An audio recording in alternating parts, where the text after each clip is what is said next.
अस्सलामुअलैकुम वरहमतुल्लाहि वबरकातहू। अल्लाह तबारक व ताला दे सोने ते मिठे ते बाबरकत नाम तो शुरू करना जेड़ा तमाम जहाना दा मालिक है। ते मेरे दोस्तों की हाल चाल है थोड़ा। मैं उम्मीद करना कि तुसी मेरे सारे दोस्त मेरे भाई ठीक होवोगे ते अल्लाह तबारक व ताला थोड़े ते हज़ारा नेमतां और बरकतां दा नज़ूल अता फरमाए। तो मेरे दोस्तों थानू मेरिया वीडियो कहानी कैसियां लग रही ने? अगर अच्छियां लग रही ने तो उन्होंने दे बारे कमेंट भी किया करो ते लाइक भी किया करो। तो जेड़ा अज दा मैं वाकया जिहड़ी कहानी थानू सुना रहा ना, ये सुनाने तो पहले तुसी मेरे चैनल नू सबसक्राइब भी करना है, लाइक भी करना है तो शेयर भी करना है। तो जी आखिरी गल है वह तो लाजमी करनी है, घंटी के बटन में भी दबाना है। तो चलो अज का वाक़या शुरू करने हैं। बड़े पुराने ज़माने की गल है। किसी मुल्क के अंदर एक बादशाह रहिंदा ते वह अपना वजीर जिहड़ा भी रखदा ना, वो नजूमी रखदा। तो एक दिन आप जिहड़ा बादशाह है ना, अपने कचहरी के अंदर दरबार के अंदर बैठा है तो मौसम बड़ा खूबसूरत है, मौसम बड़ा अच्छा है। अपने वजीर नूं बुला के उस नजूमी नूं कहंदा है कि अज जरा मैनू दसना मौसम के हवाले दे नाल कि अज दे दिन का सारा मौसम कैसा रहना। वो जिहड़ा वजीर है ना, वो अपने जिहड़ा भी उहदे कोल तरीका हुंदा है, कोई पत्रियां वगैरह कोई जिहड़ा भी हिसाब हुंदा, हिसाब किताब ला के ते बादशाह नूं कहंदा है कि बादशाह सलामत हजूर, अज का जिहड़ा मौसम है ना बड़ा खुशगवार रहना है, बड़ी धुप रहनी है, बहुत अच्छा मौसम रहना है। तो बादशाह उस वजीर नूं फिर हुक्म दिंदा है कि जिहड़े सिपाही ने ना, जिहड़ी फौज है ना, उन्होंने तैयार करो, अज मेरा शिकार ते बड़ा दिल कर रहा है। बादशाह अपनी फौज अपने सिपाही ते उस वजीर नूं लेके अपने शहर तो बाहर निकलदा है ते चलदा जा रहा है।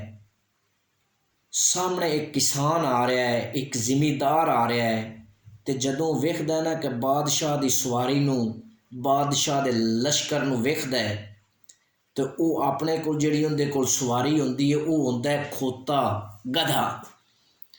उहदे तो उतर के ते साइड ते हो जाता है ते साइड ते हो के ना जदों अपने गधे नूं ते खोते नूं एक साइड ते कर दिंदा है ते जल्दी नाल दौड़ के ना बादशाह दे कदमी लग जाता है।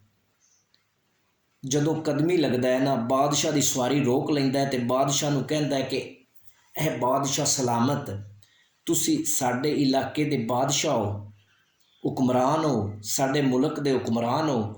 अगर तुसी अज बाहर चले गए ना तो बड़ा तूफान आना है, बड़ी आंधी आनी है, बड़ी बारिश आनी है, तो थोड़ा सारा जिहड़ा लश्कर है ना ये बिखर जाना है, साजो समान तबाह हो जाना है।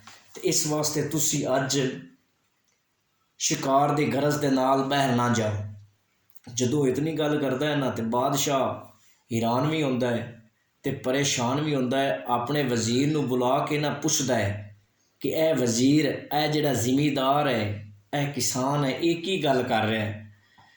तो जदों इतनी गल करता है ना, वजीर आंदा है हजूर मैं नजूमी हाँ, मैं अपना हिसाब किताब ला के सारा चैक कर चुकिया। तो अज का जिहड़ा मौसम है ना वो बड़ा खुशगवार रहना है। ये जिमीदार जिहड़ा है, ये किसान है, एवें झूठ बोल रहा है। बादशाह नूं वजीर की गल पसंद आउंदी है तो बादशाह हुक्म दिंदा है कि इस किसान नूं अपने जानवर ते, अपने उस गधे ते, अपने खोते ते सवार करवा दो तो सवार करवा के इनू उत्ते बन दो, इनू भी नाल ले जाना।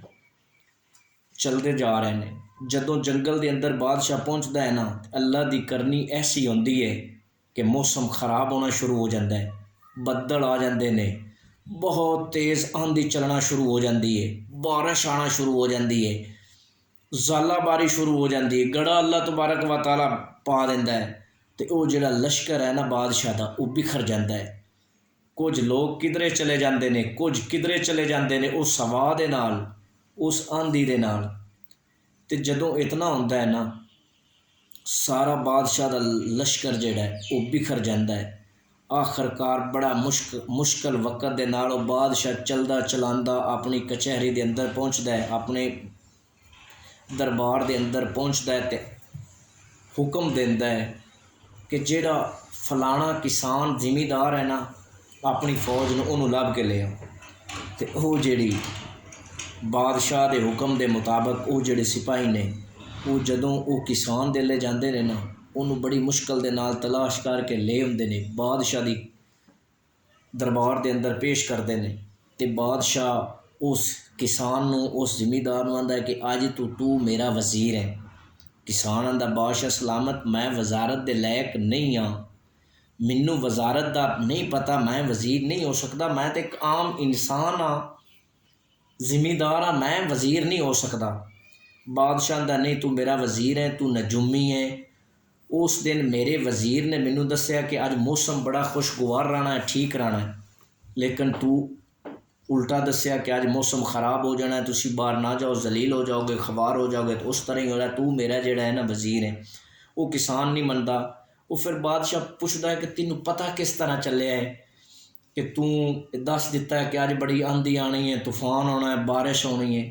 तो वो जिहड़ा किसान है ना, वो जिमीदार है, बड़ा भोला हुंदा, बोल के आंदा है बादशाह सलामत, मैनू मैं बजाते खोता मैनू नहीं पता लगता, लेकिन वो जिहड़ा मेरा खोता है ना, वो जिहड़ा मेरा गधा है, जदों भी उहदे कंन खड़े हुंदे ने ना, उदों नहीं मैनू पता चल जाता कि अज बारिश होनी है, अज आंधी आना है, तूफान होना है। मेरा कमाल नहीं, मेरे गधे का कमाल है। तो जिहड़ा बादशाह हुंदा है ना, वो आंदा कि इस किसान नूं, जिमीदार नूं भी दूर बजा दिओ, तो जिहड़ा वो खोता है ना, उन्होंने वजीर बना दिओ। तो दोस्तों, इस गल करन दा मकसद ये है कि साडे समाज, साडे मुआशरे दे अंदर भी अजकल तकरीबन यही सारा निज़ाम चल रहा है। तो अल्लाह तबारक व तआला सानू सारे मुसलमानां नूं नेकी दे रस्ते ते चलण दी तौफीक अता फरमावे। अल्लाह निगहबान।